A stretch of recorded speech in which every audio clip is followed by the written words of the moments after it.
Okay, so before I begin this episode, I just want to say that I had one heck of a challenge trying to figure out how to make this episode really pop, and I hired a few video editors to help with this, but I couldn't really get anything that I felt was up to par with how I wanted it presented.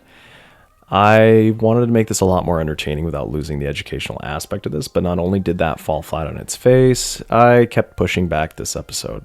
So I wanted this out before Halloween, but now it's April, and I wanted to make this episode available for you all. So maybe in the future, I'll have a more polished version of this episode, but for now, this is something I've wanted to release on a timeline that I promised. So here you go, folks. Santa Muerte. Saint Death, or Holy Death, is the personification of, well, death. She is often seen and perceived as a folk saint, a female deity, or even the very essence of the universal force that one day we will all come to meet. And this is my take on working with Santa Muerte. Greetings, seekers, wanderers, and scholars of the arcane. You just crossed the threshold into a world beyond the mundane, a realm where science meets spirit, where tradition intertwines with rebellion. Welcome to the Veil and Shadow podcast, here with a new episode, a special on the personification of death, Santa Muerte. My name is Augustus Grigori, your guide and fellow traveler on this esoteric journey. Are you new to the hidden wisdom of the ages or a seasoned practitioner? Fear not, for this channel serves as a sanctuary for both the novice and the adept. In this episode, we're going to take a deep dive into working with Santa Muerte and shedding light on the practice of working with her through the lens of an occultist. Now, before I continue, I was deciding on whether or not to share a bit about her history as well as origins, but I realized that there are far better videos out there that talk about her in a scholarly and unbiased light. For the sake of making this video not end up being longer than it should be, I'm going to link you guys to a really informative video highlighting the history of her practice and widespread devotion, and this video is uploaded by the channel Religion for Breakfast with commentary from Dr. Andrew M. Henry, and he's a scholar of religious studies. His research focuses mostly on early Christianity and late Roman religions, and he earned his PhD at Boston University and is a wonderful, credible source if you're curious to learn about Santa Muerte from a historical context. I'll have the link here on the video as well as in the description below. After that, you can come back here to learn about working with her from an occultist perspective. Now, just to preface, there is a lot of information out there about her. I'm here to share my experiences and give a rough guide on how to work with her based on my experiences. Take note that what is being shared here is not rooted in being the be-all, end-all truth to working with her. I'm encouraging you to do some digging yourself and explore a bit beyond just this video. Take my information with a grain of salt and don't blindly accept everything I say just because I uploaded a video on the internet, right? My goal here is to share how I would work with Santa Muerte as an occultist, not as how someone would traditionally work with her. Please note, I have zero intentions to culturally appropriate this. I want to make it clear that the approach I did was with the intent of respecting her. I've got a long working relationship with Santa Muerte, and it's been incredibly fruitful doing it in the way I do it. And what might work for me might not resonate for you, and that's totally okay. This is why there's so many other guides and videos out there to show you how to work with her, all right? Mine is just one facet of that possibility. That being said, Santa Muerte has been a major entity involved in my practice, and there are a ton of different ways to work with her. All of them adjusting to different magical traditions and syncretic practices spread all across the world. While one of the most common practices of working with her involve framing her as a folk saint with heavy Catholic influence, there's also a lot of either unspoken or rarely mentioned alternatives in how to work with her as well. And she can be seen being worked with everything, but of course not limited to, from people on the left-hand path or the right-hand path, Hungans and Mambos that recognize her and incorporate her into their own practice of voodoo, Santeria practitioners, Satanists, necromancers, people who practice Umbanda or Kimbanda, as well as those completely unaffiliated and work with her exclusively without proxy, like me. So here's the thing. Anyone can work with Santa Muerte. Death does not discriminate. She is not part of a closed practice or current. However, this doesn't mean that people won't gatekeeper from you. Now, I personally am not a fan of those who take part in gatekeeping. I can also understand the reason why they would. Those who work with her take a lot of pride in her and want to protect her and her image and will not stand for those who disrespect her. And while they mean well, it's also important to note that Santa Muerte is intelligent. There is no 100% correct or right way to work with her. However, the only truly wrong way to work with her is if you deliberately and intentionally try to disrespect her. So, you can make mistakes along the way so long as you learn from them and humble yourself before her. Just remember, working with spirits takes time and effort, and that leads me to the next thing when it comes to working with her. There are usually two types of relationships a person can have when it comes to working with spirits. One is built on time, trust, effort, and mutual exchange, while the other is strictly transactional and is a very clear-cut give and take dynamic. And neither of these things are inherently wrong. Sometimes a transactional dynamic between a person and a spirit is okay. I've had my share of casually evoking a spirit for a favor without the motive of setting up an altar or an intended long-term working relationship. While it's okay-ish to call on Santa Muerte on a casual basis, if you're not serious about diving into the work fully, she is an entity that will benefit those who take on a long-term, active, practicing relationship built on a foundation of trust the most. She is a motherly spirit that caretakes those who seek refuge in her, and she will want you to take her seriously if you want to be taken seriously as well. I would recommend that you should only attempt working with her if you have the intention of building upon the relationship you establish with her. Having 1 foot in and 1 foot out of the practice will typically not do much for you in the long run. All right? Okay, so part 1, the altar setup. Working with her is rooted in practices that honor the dead. You're going to get the most benefit if you have a dedicated altar set up for her. At the bare minimum, some sort of effigy or image of her is going to be needed. This can be anything from a printed picture or a statue of her. Sometimes you can get a statue of her in a botanica or a few New Age gift shops. Otherwise, the internet's your friend, and ordering a statue of her online is typically the way to go. Price-wise, I mean, that's going to vary depending on, how or where they ship to you. Sometimes it is a little bit overpriced, but again, choose your battles. So yeah, you'll see a lot of different variations of her statues, mostly in the form of different colored robes. Each color symbolizes an aspect of her that focuses on the intention of the work you plan to do with her. So her red robes, they symbolize love, relationships, and strong emotions. Black robes symbolize protection, banishing, transformation, and even cursing. Blue symbolizes peace, tranquility, as well as legal matters and court cases. Gold symbolizes wealth, prosperity, abundance, and power. White symbolizes purity, cleansing, healing, new beginnings, as well as protection. Purple symbolizes spirituality, magical practice, transcendence, and alchemizing the negative to the positive. Green symbolizes money, business, justice, legal matters, and fairness. Copper symbolizes health and the destruction of negative energies. And these are only some of the most common colors. There are a lot more out there, as well as more obscure aspects that she can symbolize. And there are even statues of her with multicolored robes to represent multiple aspects. And these colored robes are not restricted to what they represent. Some would call on her red robed aspect to help with their business, money and finances too. Blue robes have also represented protection and money. So don't worry too much about choosing the right color, especially if you plan to work with her and are covering the ground for most aspects of your life. Personally, I find the red and white robed statues to be the most common, especially looking at the white robed aspect to be more of a multi-purpose color of hers. Everyone has different definitions and interpretations of each color, so it can be daunting choosing a robe color if you're focused on trying to get the right aspect. But remember, there is no 100% correct way to do this. As long as you approach this with respect and sincerity, you don't have to worry about choosing the right colored robes.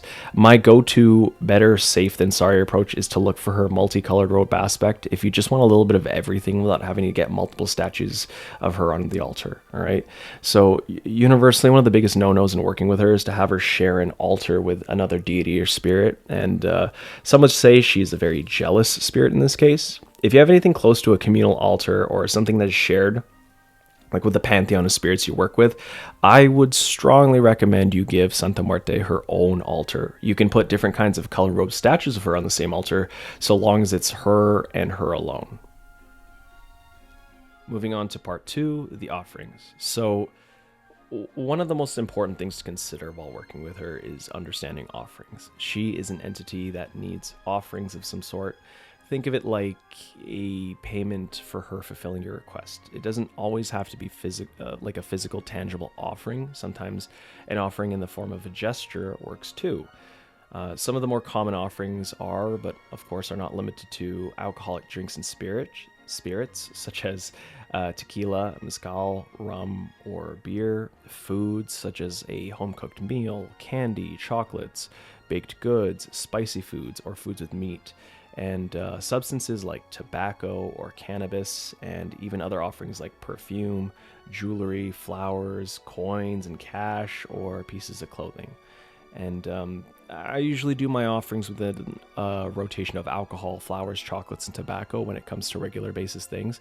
If I ever request something different or something a lot more grand in scale, I'll think about like a bit more creatively with offerings. And some practitioners suggest to observe and see Santa Muerte like a girl you're giving gifts to. So just remember, it's always going to be the sincerity you meet the offerings with that will do the most. For me, when it comes to like alcoholic offerings, I typically go for tequila or mezcal, mostly because it's what she favors the most.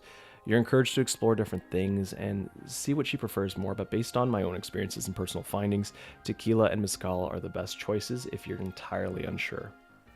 I've also offered other alcoholic drinks such as wine and champagne, and they worked pretty well too. I've even offered her vodka a few times too, and there's a really cool vodka bottle by the name of Crystal Head Vodka, and it comes in this beautiful decanter in the shape of a skull, and it's a fantastic addition to her altar. But don't forget, you can make the altar look pretty, and I'm sure she would like some pretty things on her altar too. And alcohol can definitely get expensive, especially if you're looking to get some of the higher end stuff. So it's always good to reserve the more expensive offerings to bigger requests.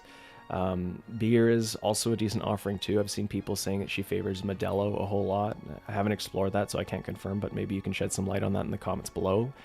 For flowers, I try to keep it to either roses or marigolds, but she seems to like flowers of any kind. Now, to clarify, I do not come from a Mexican background, but my understanding of marigolds is that these are flowers that typically are put on ancestral offering altars called ofrendas, and marigolds are typically believed to have a scent that attracts spirits.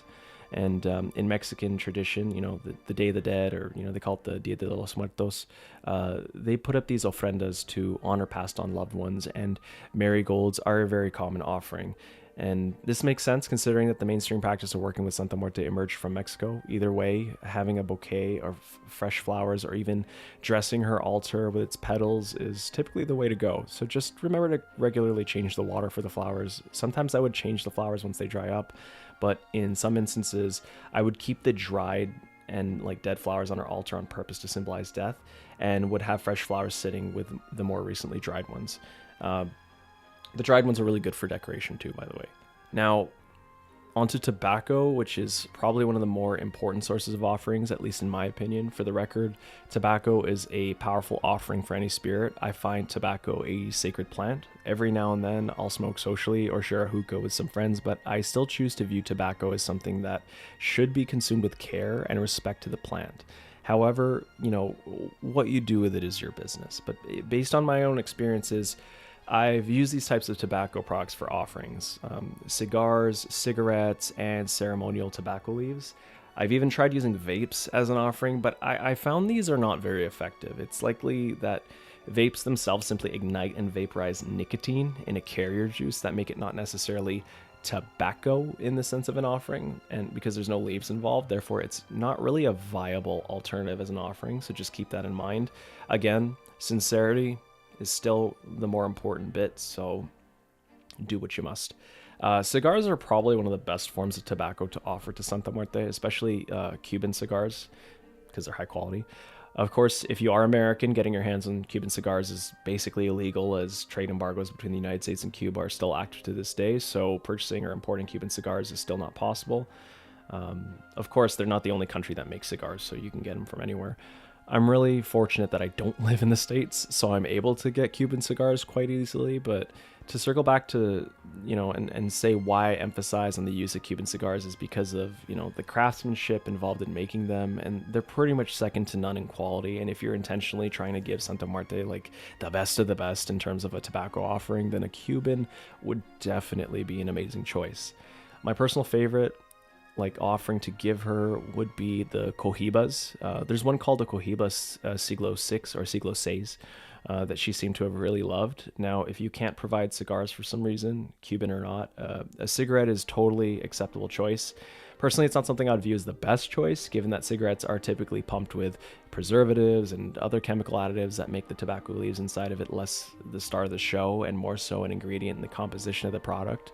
However, offering it with love and sincerity will always be accepted, and cigarettes are still a good offering nonetheless. She doesn't discriminate on the quality of the stuff you give her, so if you're just working with what you have, don't feel shamed for not being able to provide something even grander. If you work with her on a regular basis and she starts to bless you, eventually you'll be able to reach that point where you can offer her things you would feel are more appropriate for her. I still give cigarettes too. I myself, though, I like to import cigarettes. In fact, I'll share with you this cool story on cigarettes, all right? I have this importer that delivers flavored cigs to me every now and then, so I'll typically get packs from Japan, Korea, and sometimes even China. And there's this Dutch brand of cigarettes that I get imported from Japan. I know, it's kind of weird. It's called Black Devil.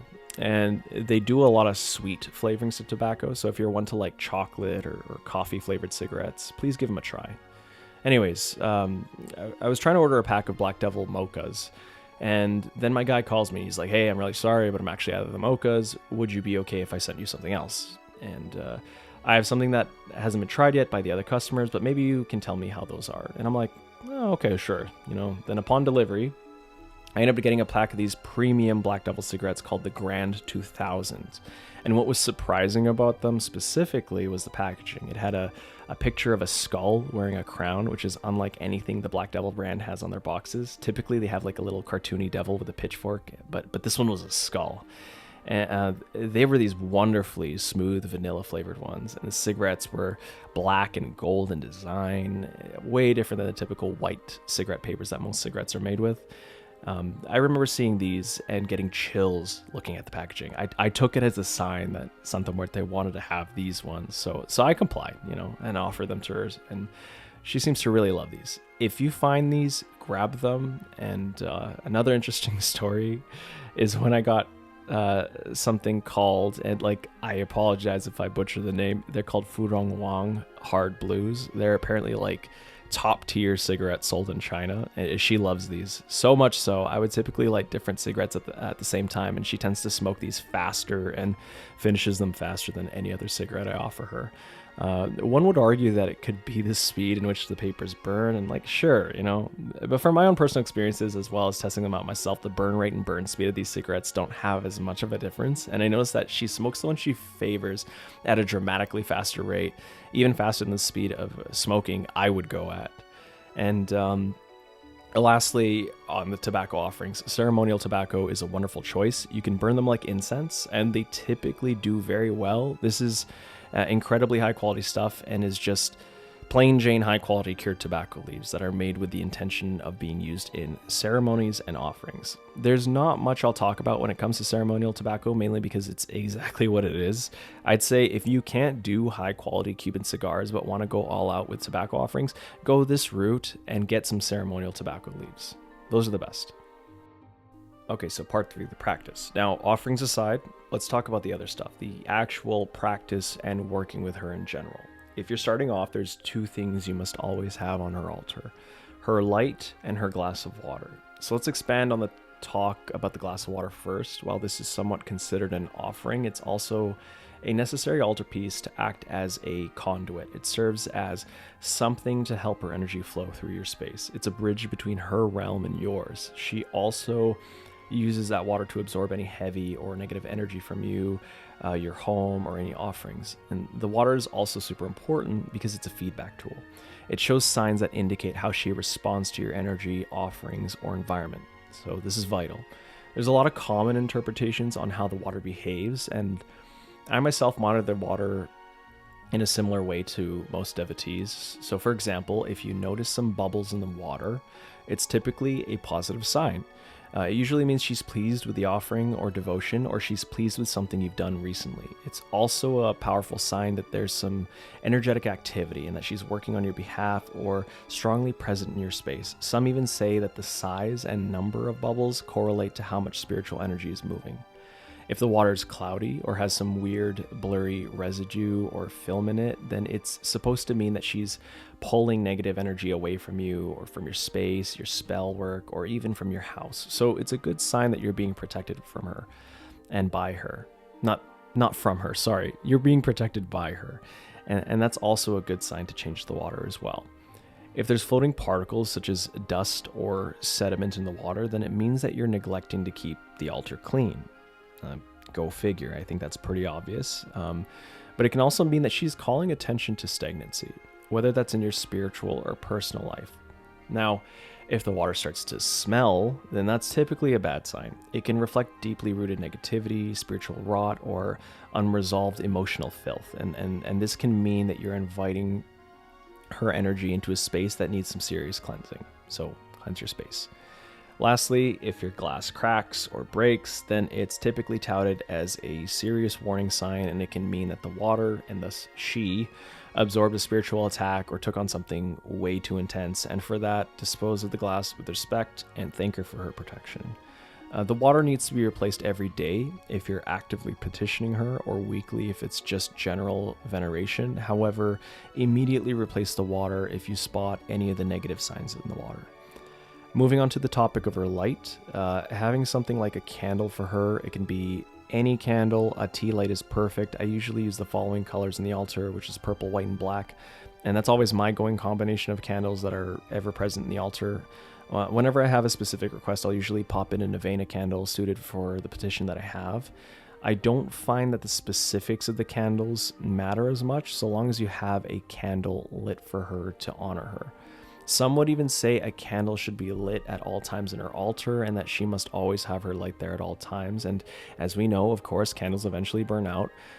I've had suggestions in which people would invest in battery-operated LED candles, and they seem to do the trick. So unless you're going to constantly have a long-burning candle to burn on the altar consistently, even if it's unattended, go for an LED candle with the real wax candles that you're using. Use both. To my experiences, LED candles are totally fine. There just needs to be some form of an altar light present and lit, all right?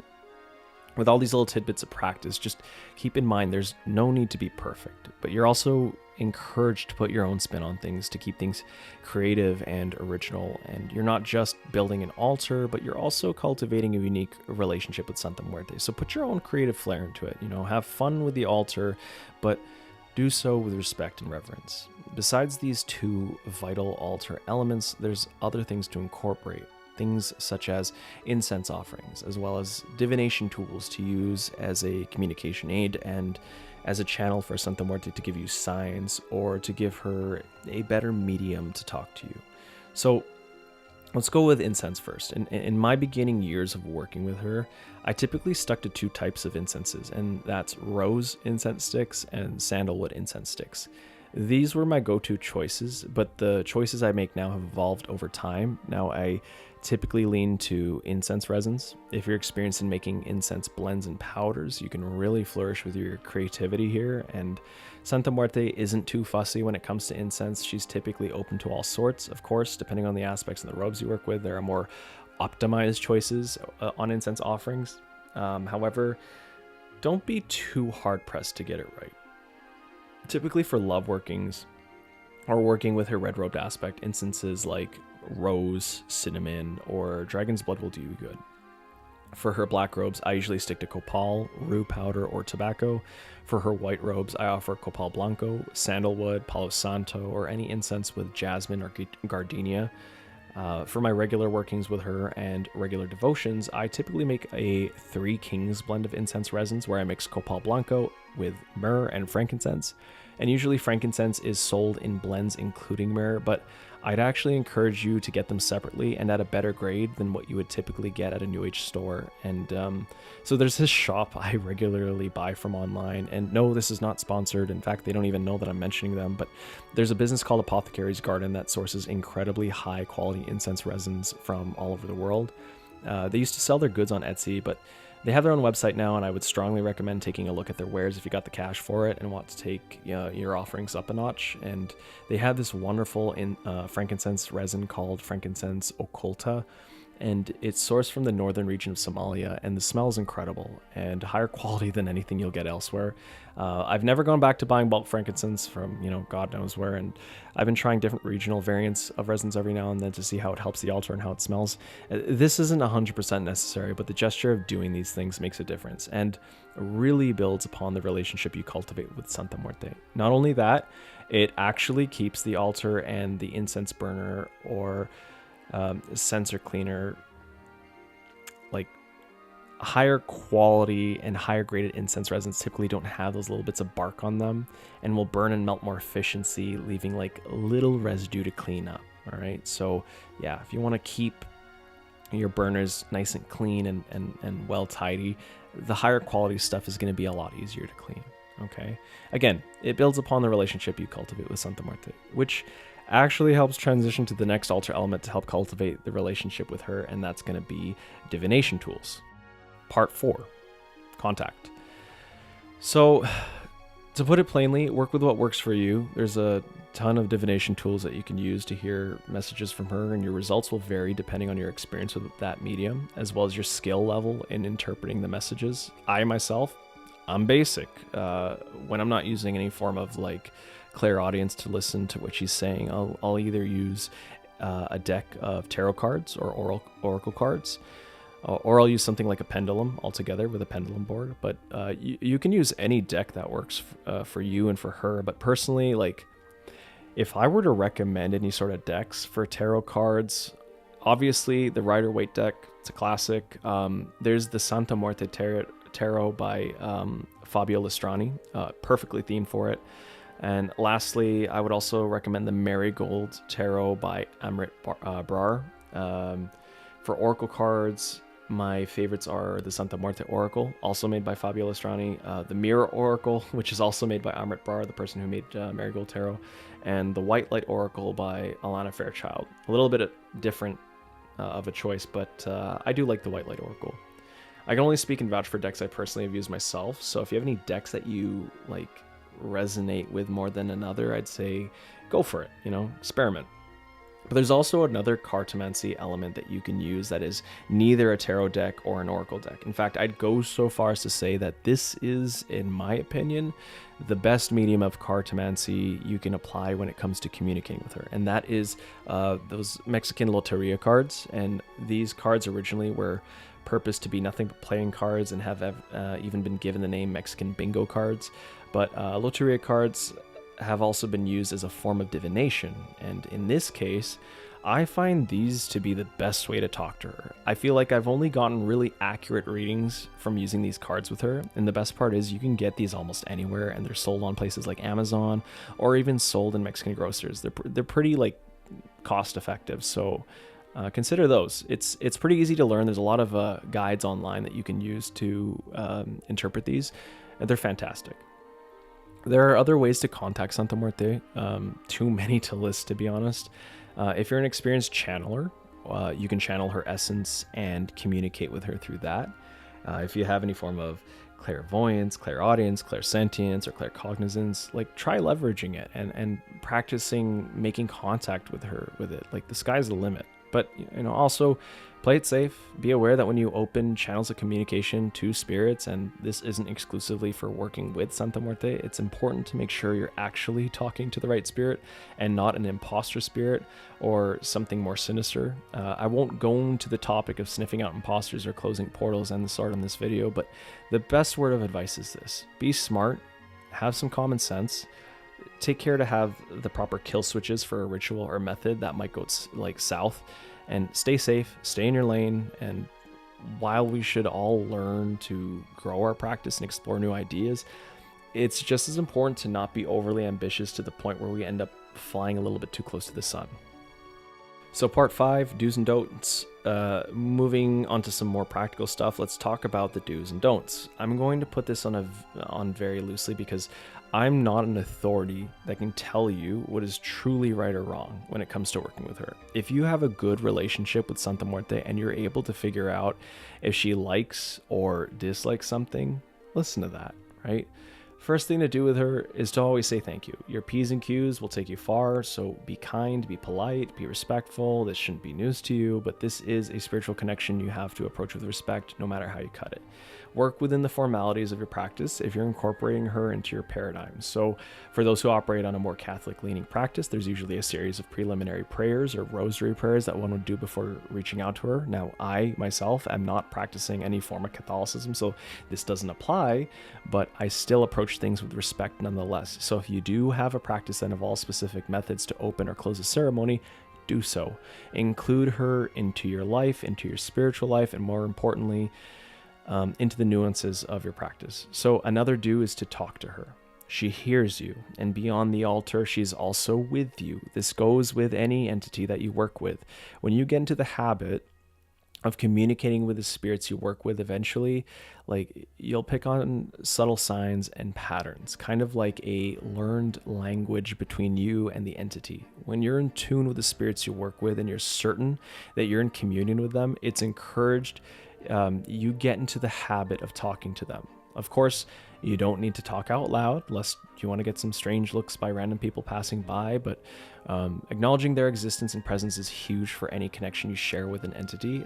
Santa Muerte treats her devotees like children, and so that connection is important. I myself address her as Mama, and that's the going name I give her when I address her.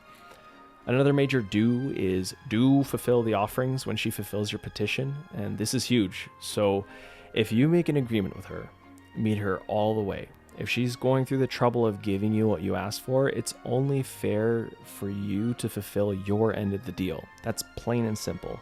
Now, of course, there's a lot of urban myths surrounding her when you don't fulfill your end of the deal, and most of them are just scare tactics. But granted, she will take away what you asked for if you don't fulfill and follow through with the promise you gave her. So be real with her. She is not a spirit to try to trick or exploit. I'll even share with you guys a truth about this video and a learned lesson on not delivering on your side of the agreement. I took way too long to make this video, and while that isn't the worst thing ever, the part I'm not very proud of myself was that I gave Santa Muerte a rough deadline on when I was going to upload this video. I obviously did not meet that deadline, and I began to notice that she started sort of slowing down on helping me out with things, and not as a punishment, of course, but as a means to give me a heads up that I wasn't meeting her halfway. And honestly, it sucked. Not only that, I felt terrible not pulling my weight because she's helped me a ton and pulled through in times where things were time sensitive. So it honestly was the least I could do. I had to own up to it, and I realized that I was basically being a spoiled brat, not acknowledging the promises I made to her. And sometimes it's not a physical offering, but an act instead, and those can be really easy to forget. So a really good quick tip is to always have it written down on what you plan to give her, and if and when she helps you with something. I like to store these things on my phone. I'm a very forgetful person at times, and having a list on my notepad helps a ton. So yeah, do keep her altar clean. To be honest, you should be keeping the altars of any entity you work with tidy and well kept. Like, keeping it overly cluttered, disorganized, dusty, and dirty is like never the way to go. That's where energy can get stagnant, and that's where neglect starts to fester. Santa Muerte takes that cleanliness seriously. Devotion is more than just giving treats and trinkets, so you are holding a sacred space for her. You are essentially giving her a space in your home. Be respectful not only to her, but to the space she occupies, and this is where we talk about what not to do, all right? So here are some simple don'ts. Don't approach her altar when you're intoxicated. First off, think about approaching your own mother or grandmother while you're either drunk or like high as fuck. That's not classy, and that's downright disrespectful. If you won't do that in front of them, don't do that in front of Santa Muerte. However, if you're giving her an offering of like alcohol or cannabis and you wish to share and partake in the method of giving and enjoying that offering with her, then that's a different story. Still, be responsible. Don't get so high or drunk that you lose yourself. Take it respectfully, just as how you would share a glass of wine with a relative at dinner or a gathering. It wouldn't be classy if you get shit-faced in front of them, right? There's moderation to these things.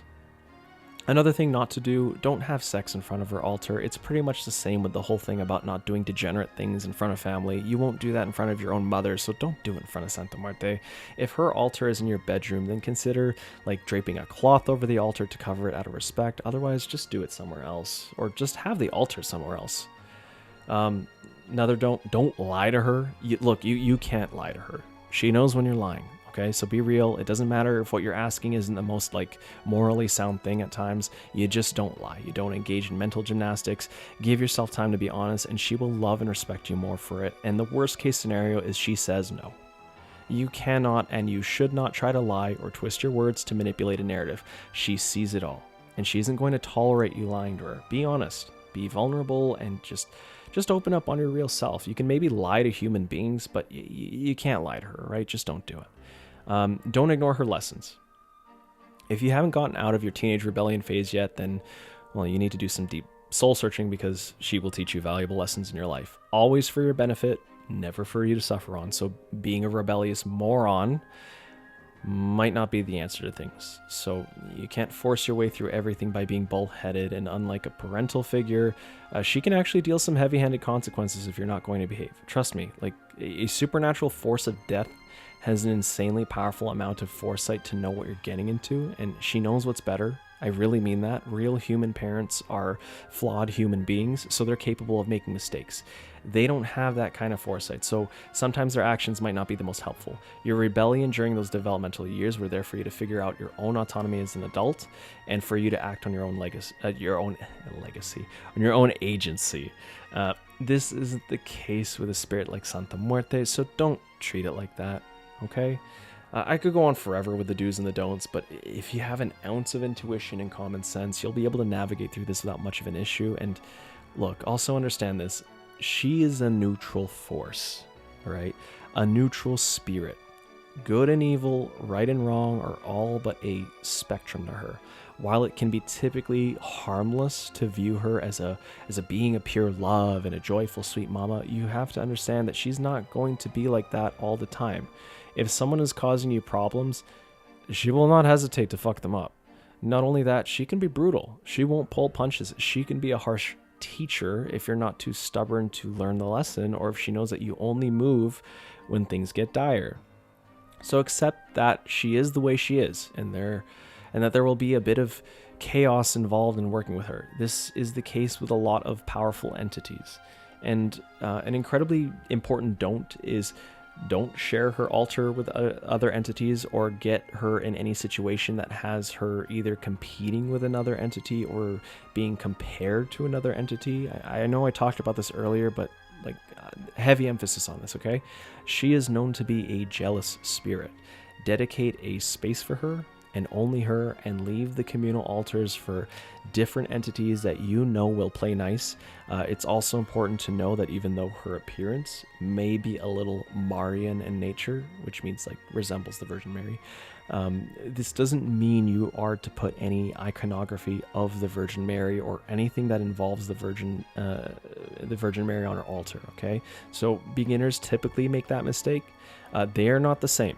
And it's important for you to know that difference. Moving on to part 6, misconceptions. So let's talk about some misconceptions about her. I won't go over this too much, as this video is more or less intended to share my own experiences and my practices working with her, involving her. So if you're watching this video, chances are that you've already watched some videos or read up on topics about her, clearing the air on some misconceptions about working with her. But I'll cover the most obvious, as well as some other misconceptions that may have been missed. If you know anything about Santa Muerte through the use of like a Google search, there's a good chance you've run into articles where she's been dubbed as a narco saint. Long story short, Some people view those who honor and venerate Santa Muerte as potential criminals or have affiliations with gangs and cartels. And while it is true, there are definitely some unsavory folks out there that worship her and work with her. This couldn't be further from the entire truth. She's one of those entities that don't discriminate and will welcome anyone with open arms. And yes, that does include criminals. However, normal, law-abiding people like you and me work with her too. And such a generalization can be very harmful. So if you are planning to work with her, understand that you may get some negative outside opinions that have been shaped by those narratives. Some just won't understand. And on top of that, they won't be bothered to educate themselves to learn more about those who devote themselves to her. So this is just a fact of life. People rarely do research on anything these days and would rather give away their own agency and thinking power to another person or group of people who will do it for them. So don't take it too personally. Another misconception is the fear that you might lose a loved one, or you'll experience deaths in your inner circle, or that things would die. Dude, hell no. That's not going to happen. There's a lot of urban myths out there saying that she would take away lives or something similar in exchange, but I find that to be a lot of fear-mongering and sensationalism. While yes, she is the embodiment of death, that doesn't necessarily mean that you will be surrounded by it. Well, not entirely. Truth is, like, we are surrounded by death no matter where we go, and that's happening regardless if you're working with her or not. This isn't something to fear. If anything, you may be more aware of death around you, but there won't be any increase in death if that's what you fear. There are some stories where magicians and occultists, you know, they may be called to her when the said occultist is going through grief or a death in the family, but don't mistake that for a causation of working with her.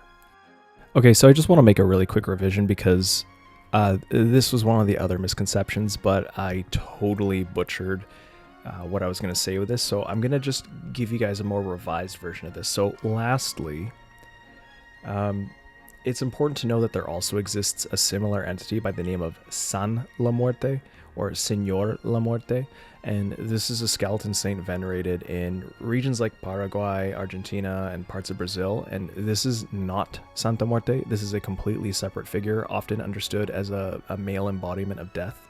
And the way people work with him can be very different, unlike the more devotional and affectionate relationship many have with Santa Muerte.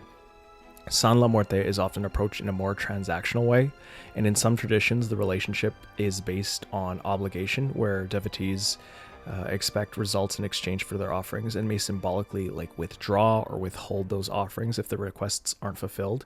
And of course, that's not how all practitioners engage with him, but it is one of the more commonly noted dynamics. So it's a very different tone compared to the adoration, sincerity, and kindness typically seen in Santa Muerte devotion. And I won't go too deep into this since this isn't a San La Muerte video, and I'm not presenting myself as an expert here. I just want you to be aware of the distinction, especially when you're looking into imagery, statues, or information, so you don't confuse the two. Now, some people believe San La Muerte is a male aspect of Santa Muerte, or simply another expression of holy death altogether. This video isn't taking that position, so if that's your perspective, you may want to explore other sources as well. So part 7 is the sorcery. So far, everything I've said is quite basic in the practice of working with her, but what about the stuff, such as more occult practices? Where does that fit in? What are some common methods to working with her when it comes to doing stuff such as spell work and other forms of magic? And this is where I'll give you some pointers as what's generally acceptable when working with her. In Latin American cultures, there's a type of glass-encased candle called a veladora, and are also known as saint candles or fixed candles. These are typically used to show devotion to specific saints or to petition something for the respective saint that the candle is designed for. Not all of these veladoras are just for saints. In fact, some of these are created as just spell candles with different purposes. And personally, I really like these, all right, because these candles are created with the respective herbs and oils and other materials fit for the magical operation. It's a very plug-and-play type of spell work you can use and utilize without much fuss. Usually on the glass that houses the candle, you'll typically see either an icon of the respective entity it was designed for, or a symbol of the purpose of the candle.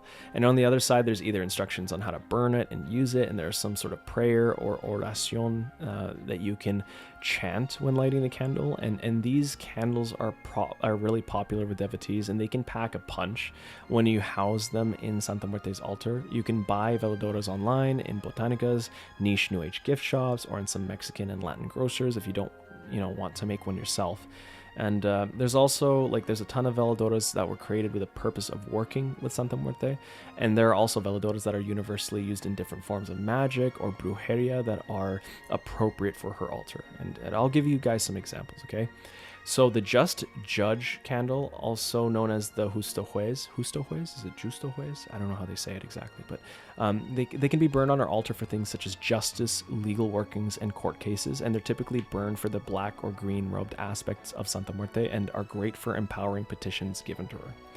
The most powerful hand candle, or the Mano Poderosa, is a candle that is burned for divine intervention or protection, and can be used on Santa Muerte's altar as a means of a backup with your petitions. The Dume candle, also known as the Death Unto My Enemies candle, is another popular choice of veladora for her altar when used in conjunction with extremely baneful magic or any form of spiritual warfare. This is best used under the guidance of Santa Muerte's black-robed aspect. Mind you, this is not used for casual hexing or cursing. This should only be used with serious intent and commitment to a case that involves revenge. There's also a candle called the Seven African Powers, or the Siete Potencias Africanas candle, that can also be burned near her altar. And the key word is near, not directly on her altar. You're not trying to mix pantheons here. The candle is originally designed for the use of working with the Orishas, petitioning them for a wide range of support. And more recently, there also exists a dedicated Santa Muerte version of Siete Potencias that you can safely burn directly on her altar, and it will tap into her multicolored robed aspect. And this is the type of candle you'd want to go for if you can't find it. And yeah, there are candles that you should consider not burning on her altar at all as well, or cautiously at the very least. So these are, but are not limited to, candles that are designed for other saints, of course. Virgin Mary candles or La Madama candles. Just avoid mixing other spiritual quartz in the mix and you'll be fine. Besides candles, there are also some consecrated oils that you can use appropriately on her altar as well. You can either dress the candles that you burn on the altar or anoint her statue with that said oil. So some examples are obviously Santa Muerte oil. It's literally in the name. It's also great for general devotion. Court case and legal oil for justice work. Revenge or destruction oil for hexing and cursing, which should only be reserved for the black robed aspect only. Road opener oil, also known as abre camino, which is used to break blockages, obstacles, or to bring forth opportunity. Money drawing, fast luck, or attraction oil, which is used for abundance work with the gold and green robed aspects. And the fiery wall of protection oil for shielding and spiritual defense from hexing or any other forms of targeted spiritual attacks. There are also other powder equivalents to the oils that I mentioned, so use those accordingly if you plan to incorporate oils and sachet powders into your spellwork and practice. Also, if you're not making those oils yourself, do your best to try to purchase handmade oils, as mass-produced and commercialized products won't always bring out the best of your workings. I just believe in, getting good quality. Something that's handmade will always have a lot more energy into it. That's just my own personal belief. Others may beg to differ, but that's just me. Moving on to spiritual waters and perfumes for our altar. These are waters and perfumes are either they're used to wipe onto her altar or her statues, or even offered outright in a small shot glass for her. The most popular being Florida water, Agua de Florida. And no, this is not water from the state of Florida. It's just the name. It's this wonderful, light perfumed water with this sweet citrus scent and is used in many magical traditions. You can use Florida water to wipe down her statues or altar surface. It's a great tool for spiritual cleansing. And personally, as an occultist, I think everyone should have a bottle of this. So you can get this stuff pretty much anywhere. I know a lot of New Age stores carry Florida water, and believe it or not, some Chinese stores and Chinese grocers, they also carry Florida water, which is they have their own Chinese alternate variant of it. It does exist. They do come in their own respective bottles. You can use those too. Should be fine. But yeah, everyone should have a bottle of this. There is Agua de Cananga or Cananga water. It's also great for grounding, peace offerings, or like abundance work, and this is best used with the white and red-robed aspects of Santa Muerte, so you might want to use this sparingly as this is a pretty strong water. Rose water, Agua de Rosas, is great for love work and peace work with the red-robed aspect. Jasmine water is good for psychic energy, spiritual calm, or calling forth a more like feminine power on our altar. Rue water, or Agua de Ruda, is a powerful water best used for protection or warding off evil. You can use it to cleanse a space if you ever feel like any bad energy around. And holy water, which is also good for protection, can be used for sanctifying or blessing the space. Other waters that can be used, but with care and caution, would be agua de tabaco, or tobacco water, which is powerful when you're connecting to like deathly energies or grounding, but only use it for the black robed aspect of Santa Muerte or for workings that call on like spiritual dominance. So use this sparingly. This isn't used for like peaceful work, okay? There's also like Agua de Colonia, Pompeia, and Siete Machos, which are all powerful ritual perfumes for general purpose, but I would go so far as to say only use it if it feels right. Typically, practitioners would use Siete Machos for commanding or protection work. And, you know, moving on to like the appropriate herbs to use and work with her. The herbs you can typically use when working with any robed aspect of hers is, but not limited to, like tobacco, frankincense, myrrh, copal, rose petals, rue, bay leaf, basil, cinnamon, chamomile, and marigold. Also include in the video a quick list of other herbs more appropriate for specific robed aspects of hers. You can pause the video and take a screenshot of this if you wish to have a bit of a cheat sheet, but yeah, you'll have it over there. So with all this info on all the ingredients for working with her, all you'll need is a jar candle or blank veladora to begin. What I'd usually do is dress it lightly with some Santa Muerte oil first. I'll even lube the wick a little bit too with it. Then add about like 3 to 5 of those herbs associated with my intent on the top of the candle, and kind of have it lightly pushed to the outer edges and close to the walls of the glass jar, making like a small, give or take 1 or 2 centimeters in diameter away from the wick. This is so when the candle is lit, like any of the flammable contents don't end up getting caught in the flames and create like a sooty mess, or possibly like crack the jar from the intense heat from the flames. When the candle is lit, the wax will melt from the center outwards, and that melted wax will slowly create like a little well of liquid, and that's when the herbs will naturally like seep into that pool of wax and infuse with the candle wax, and even allow their natural oils to give off like a natural scent or just meld entirely with the candle. So the wax itself is the carrier and a buffer for those herbs in your candle work so that things don't get messy or catch fire. Also, please make sure to never like leave a candle unattended, like a lit candle unattended or near flammable stuff. I know it's common knowledge, but in today's day and age, it feels like we got to be reminded of those things. Now, like, while optional, you can put your petition into like a folded piece of paper underneath the candle. You can burn the petition with the candle's flame, or even write it on like a dried bay leaf and then light that with the candle's flame. And one of my favorite things to do with fixed candles is to draw on the glass. You can go to any store that sells them or get them off Amazon, but the Sharpie chalk markers, they're a godsend. I love drawing sigils on the jars with these, as well as writing down the intentions directly on the glass.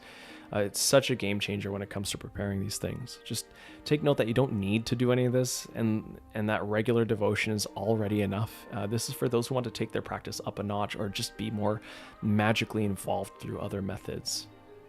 And because this section of the video is based more on spell work and other forms of sorcery, I could go forever on this topic. There's a lot of information on spellwork with Santa Muerte out there. Heck, there's a few grimoires on Amazon right now that you could pick up and start using with her to help explore your journey in becoming an adept magician. And what's most important is that you follow with what works for you. Not everything is going to resonate or stick, and sometimes you might have to cherry pick a few things here and there when it comes to laying the foundation of your work with her. This is why really building upon your intuition, polishing your craft, and getting better at observing patterns and signs is really such a key element in your work with any spirit. Santa Muerte herself can teach you magic and other forms of sorcery or necromancy, but that's only accessible if you really establish a solid line of communication with her over time. So this isn't one of those, oh, she's holding secrets from you until you build your friendship with her. Like, life's not always a video game or dating sim, dude. But jokes aside, building relationships with anyone is not only going to develop a mutual trust between you and the entity, or heck, even a person, but it unconsciously establishes a unique way on how the two of you can communicate. And if you're not sure whether, where I'm getting at with this, think about your closest friends. Some of you have nicknames, inside jokes, and other things you share.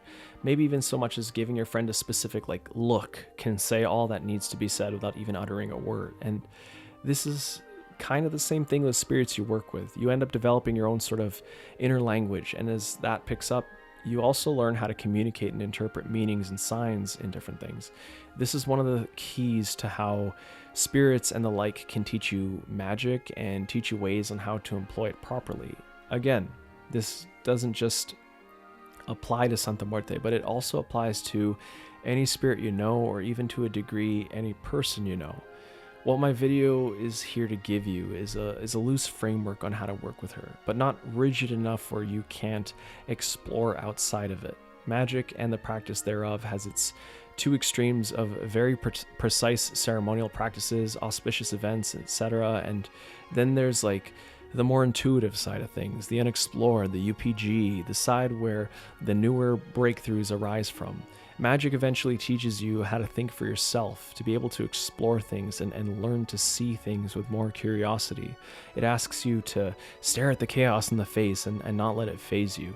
It's something that translates to a ton of other aspects in your life as well, and alchemizing that feeling of unplugging yourself from, what the world sees as expected and then deciding to try in other ways, such a spice to life that it really transforms an ordinary life into something completely extraordinary in its entirety if you choose to answer its call.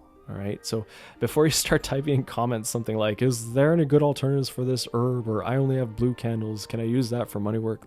Challenge yourself, right? Try something new for once and think for yourself in this circumstance. This is the kind of curiosity I want you to explore over waiting for an authority on magic to speak, or some random person on the internet, completely influence your autonomy. And this moves on to the next topic, which is expectations. So you are the master of your life. And I hope that as you're exploring magic and the occult sciences that you're realizing that about yourself. But yes, you are the master of your life, and it's important to know that despite being the master of your life, you need to know your environment. Santa Muerte is awesome to work with. She's really unlike any other spirit I have worked with, and that's where you gotta learn her world, just as how she'll play an influence in yours. Now, these aren't expectations of you. I'm actually referring to what to expect happening in your life as you work with Santa Muerte. You see, Santa Muerte is powerful, and she's got quite the personality. The thing is, death has always followed us, and I've mentioned already, working with her is working with her for life. But I don't want you to think you're stepping into something that's going to keep you trapped doing this literally forever. She always is, and always will be around you. Even before you actively worked with her, she was always there. The idea of working with her is essentially like putting on glasses or a new lens. She was always there, but now you've given her form. Now you've given her a manifestation that makes it personal. That's all you did. And now once you know, you can't really unknow it. Be aware that from now on, this ends up becoming the framework of how you view the forces of death. Be aware, signs will begin manifesting more in your life. She loves to talk, and on top of loving to talk, she also loves it when you listen. And she's understanding that way. She knows we can't all hear audibly. She knows not everyone is psychic here or clairsentient, so she shows signs. Signs will begin appearing more in your life, and in ways where the frequency of these coincidences occurring begin to tie themselves to a pattern you can interpret, and further use that as a marker to know what's being communicated to you. Signs are great because it doesn't really have to be something you actively look for, but pick up on as time goes by. Pattern recognition is something you greatly improve when you're deep into improving your divination, channeling, or overall magic ability. And because death is something so visible in this world compared to any other unseen force, I mean, like, you hear it in the news, you see it in the media, and it's all able to do this while the media is cracking down heavily on the use of its related words. Like, we live in a world where you have to say, like, unalive in order to navigate through the filters of things, and it's absolutely wild. But despite all that, death is just everywhere. So if you can already measure how you present and measure, sorry, not how you present, but like if you measure how present and how visible that is, imagine the activity you're going to get in the comfort of your home or wherever you established your altar. I'm not here to freak you out or like make you afraid, but like there's a good handful of reports from other practitioners working with her, finding their stuff being moved or being placed in different places. And yeah, like sometimes she's like that. You might get spooked here and there. Why? Honestly, I wish I knew. I wish I had all the answers, but like nobody's in danger. You're going to be okay and everything will be all right. It's just her way of making herself known in your space. And for an entity so close to our plane of existence, like that's a given. So think of the layers of reality like an onion, or I don't know, anything with multiple layers. Some entities are higher up, some are in multiple layers at once, but the layer you're existing and experiencing life in is also the layer Santa Muerte has easy access to going back and forth between hers, and that's why. So to close this part, like I've already said it before, but Santa Muerte is not all sunshine and rainbows. She's a very caring and sweet spirit to work with. She's wonderful and wants nothing more than what's the best for you, but she'll never put you through anything that you will ultimately not like or be unsatisfied with. But she might give you experiences to help filter through what it is you truly want, what it is you truly desire. Understand that the journey of it all may come with some serious lessons for you to learn in this lifetime. She might not be super sweet or gentle about it, simply because there will likely be things in your life that you're not learning, and that gentle reinforcement will not solve or help your case. But be aware she can also be what is regarded as a harsh teacher, but know that those measures are only truly taken when she knows that you won't learn these lessons in ways that would normally work for others. Is it uncomfortable? Yes. Is it necessary? Absolutely. It might be easy to point fingers and say that such a connection isn't good or is potentially toxic, but in situations like magic and having working relationships with other spirits, you're encouraged to look at yourself, your life, and how you react to your environment with a bird's eye view at times, to really take in what it is that's going on and holding you back. You really have to be careful of what you ask of her, because sometimes the end result of that is going to require you to be a person that you aren't presently being right now. She will transform you. It won't always be a baptism by fire, but if push comes to shove, she will take you through a ride if that lesson isn't being learned. So she's not going to punish you, but rather she's going to take the necessary steps for you to get your head out of your ass and realize what's happening, to come to terms with it. Death is an aspect of the ultimate reality. It is truth, and it is at its core, it is a destroyer of illusions. If you're asking for an immense amount of financial success, but you're a chronic procrastinator, or you don't have any plans in your life, you don't take care of yourself, or you're just really bad on executing things, she will take your petition seriously and show you a world where something like that is possible, and it will shake the very foundation of who you are. You can't fool yourself into thinking you can have all that glory and remain the same person you are today. This isn't some sort of like a monkey's paw concept. You're not going to go through weird losses to get to where you want to go, but she is going to definitely shed what won't serve you. She wants to make sure your proverbial luggage and baggage is in check and has enough capacity to take with you what is necessary.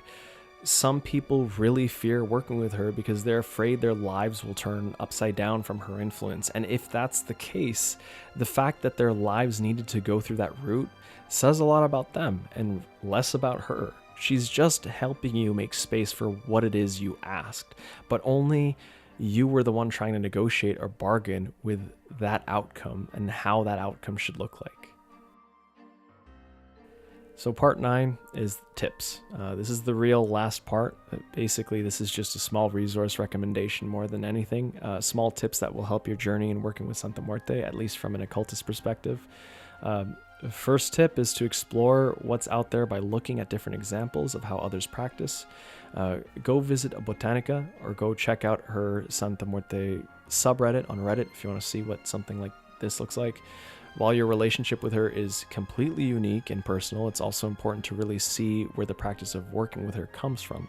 You don't have to take every little detail and every little practice and incorporate it into yours, but you can learn from what devotion looks like through the eyes of others and see where you stand in terms of working not only with her, but with spirits in general.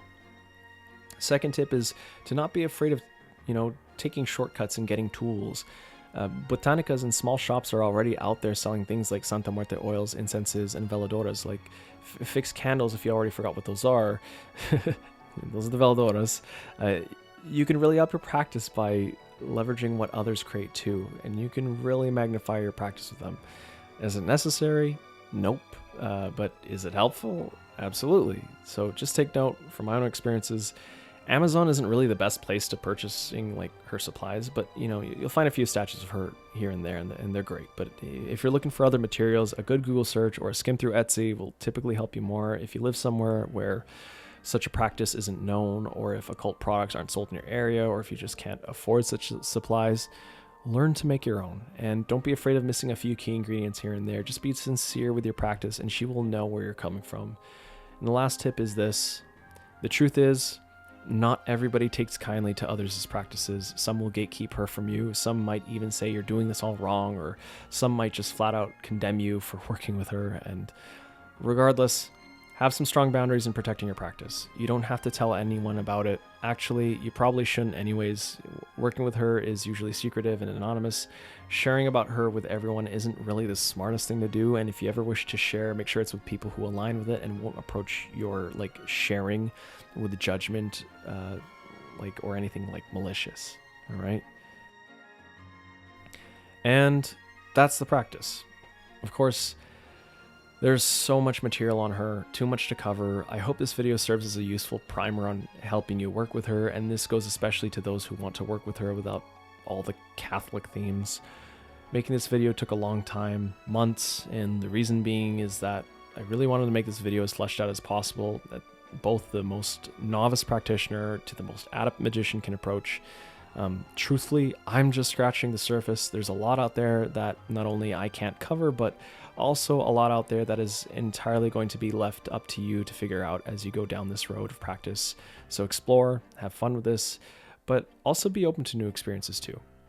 Before I close off completely, if you're still looking to work with Santa Muerte, but if practicing is difficult for you for the time being, feel free to head over to my website and request some services with Santa Muerte, and I'll do my absolute best to help you. I provide ritual and altar work on your behalf and whatever request you need. I also offer a 3-month intensive magical coaching program as well, if that is something that aligns with you. You can message me on Instagram. You can message me directly through my website as well too, and I'll reach you through email. But yeah, pretty much this is available for you if you actually want to take your practice further, or if you are in need of services. So yep, this is Augustus Grigori signing out. Thank you. This was a wonderful time. I hope you all have a good day.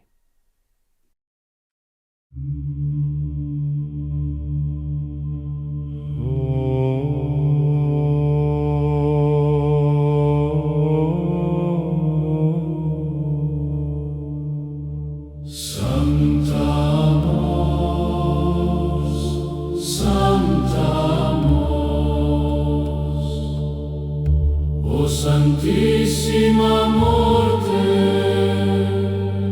protegge-nos in umbra tua, et dona nobis pacem aeterna.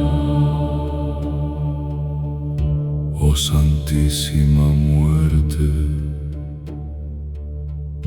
Niña blanca mía, dueña de los huesos, con tu guadaña traes justicia. Tú ves los corazones de los pobres y oprimidos y los proteges de sus enemigos malvados.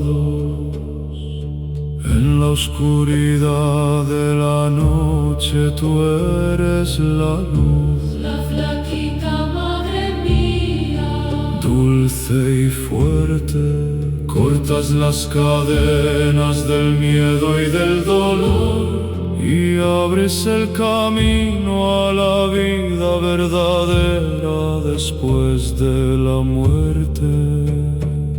Escucha nuestras oraciones, reina de las sombras.